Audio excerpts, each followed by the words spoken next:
So I don't have slides. I want to share with you out of some of what my experience has been in the last 5 to 7 years of working in this space of teacher evaluations. I was at this music festival this weekend with my wife in the mountains of North Carolina, and it's one of those deals like where you camp and we're right beside somebody, and they overhear us talking, and the first thing that the woman says is, "So what do you do?" And I said, "Well, I do education policy research." And I was kind of hoping it would just kind of end there, but she probed a little bit and said, "So what kind of education policy?" "Oh, about teachers."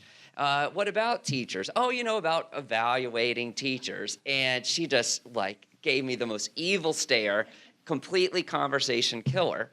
I used to be a minister, and I thought that would kill the lines in the parties, but the teacher evaluation is definitely worse.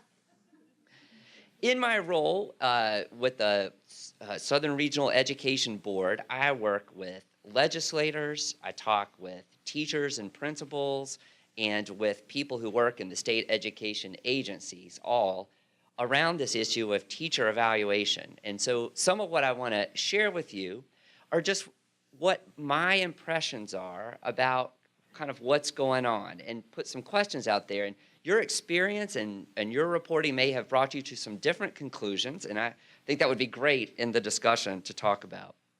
I recently sat in one of these like horrible old state education buildings, that real decrepit.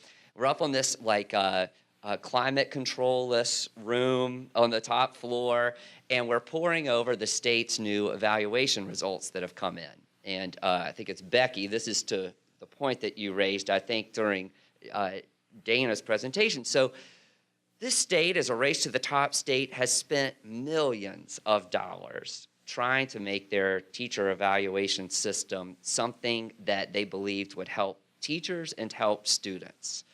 And they have, if you knew the people who worked on this, they are smart and hardworking, and they have done like the most thoughtful job I think that you could do to lay out this system.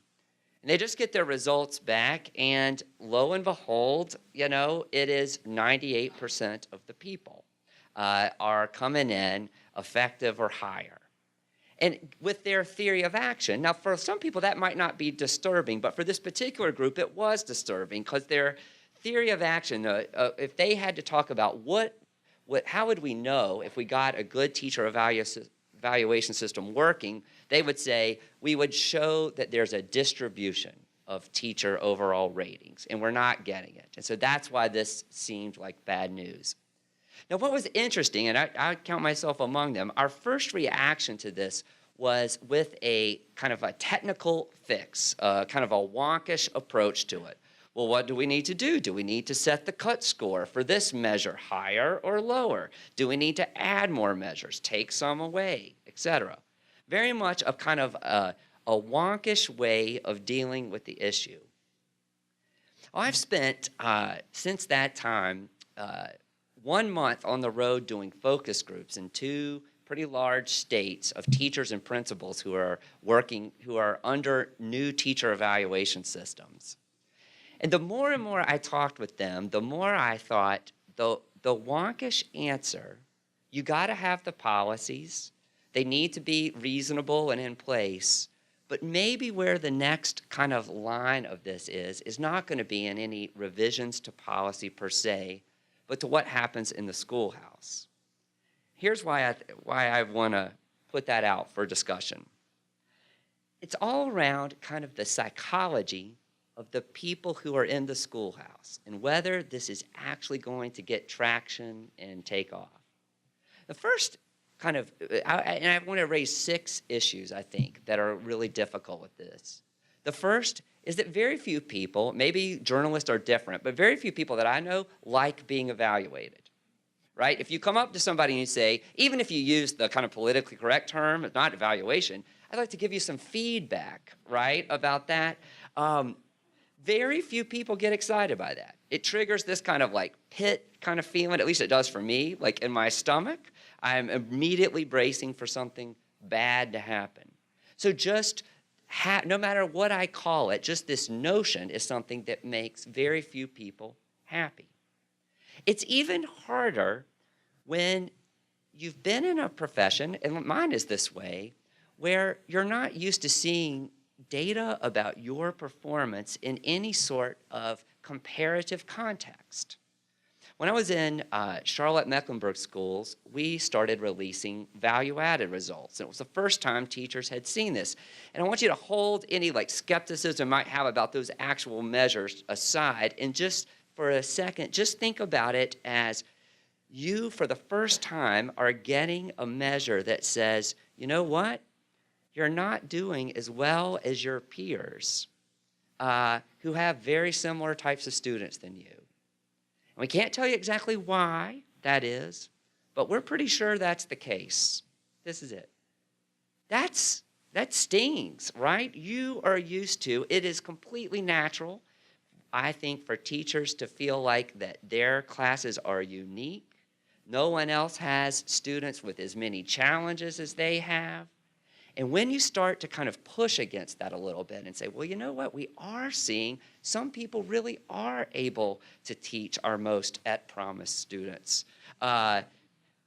then it pushes something in you, right? It would me. That's not about being a teacher. That's about being a human. A third thing that's really hard is it's even harder when someone says, you know what, you're not doing as well maybe as you thought you would. And so your first question is, well, how do I get better? And the person says, well, that I can't tell you, right? That sense of agency, like you want to be able to react. And it's not I don't think in this room it's a dirty little secret, but I think you know, we as a sector know very, very little about what effective professional development look like.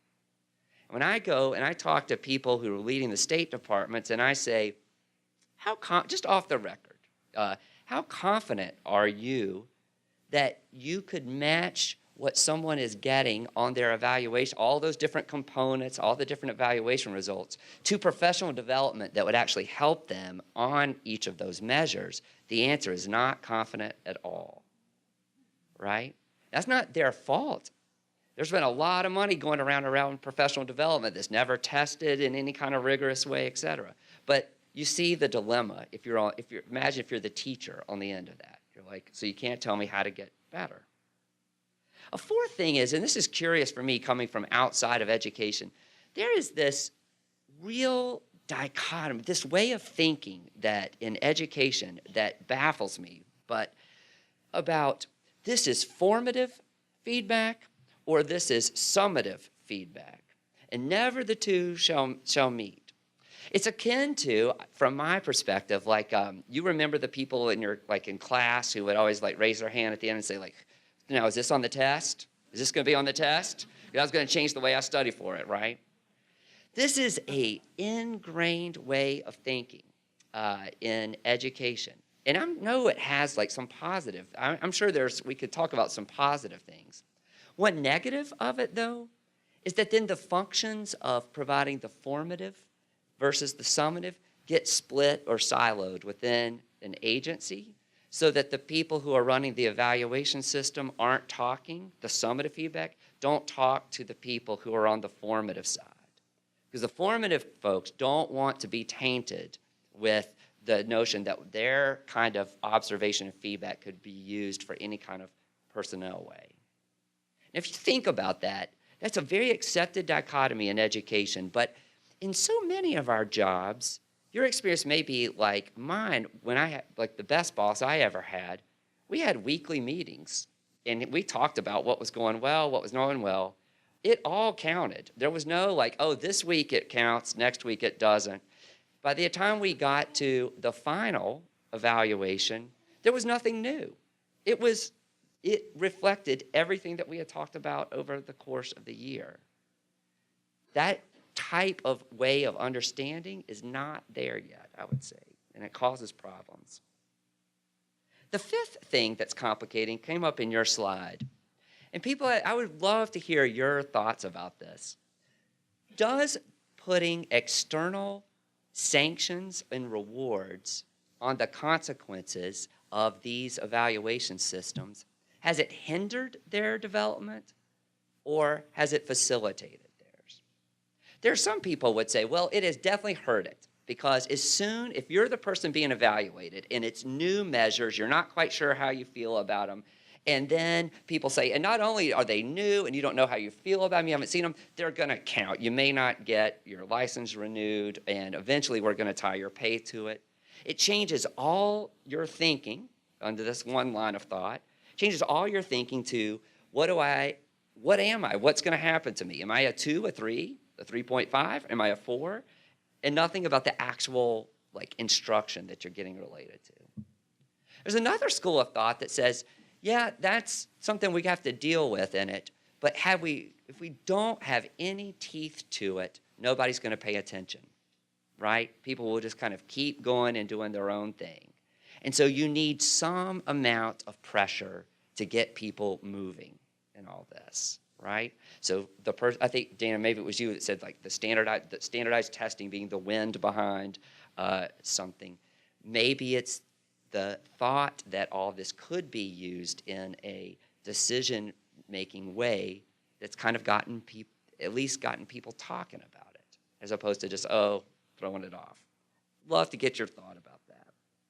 The last thing that I think is tying up, and this is controversial, I know, but I am struck continually by a real reluctance of teachers and principals to have student outcomes be a part of their evaluation. At first I thought it's just because it's about value added, and very few people like standardized tests, etc.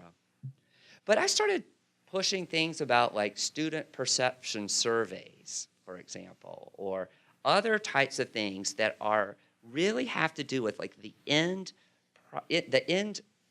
user of the teacher. And I get pushback every time from that in a lot of different ways. I don't know what to make of that. I don't know if it's a sense of just it feels like it's one thing too many. Does it feel like it could never be fair? Does it feel like it's just too far out of the control of the teacher? But I think there's something there with that. One of the things, so those are some of the barriers, and I think that until we start making some progress on what some people would call these adaptive challenges in the teacher evaluation, that no amount of the wrangling at the policy level is going to do very much. We're going to keep getting those 99, 98% coming back effective. And what will happen is that people who are not going to get the kind of helpful feedback, but the kind of truthful feedback that would really ultimately help them. I think that's kind of where I would say we are.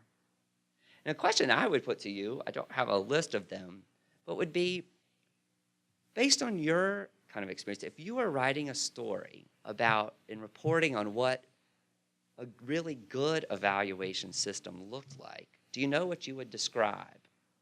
Do you know what you would see? This is it, or this is close to it. I think it's probably the big problem for us right now is that there is no common vision of that, I think, among the people in the state education agencies, the people in the classrooms, and definitely the people in the legislative. And we're seeing that kind of play out continually. So those are some of the things I have noticed and would welcome your thoughts on.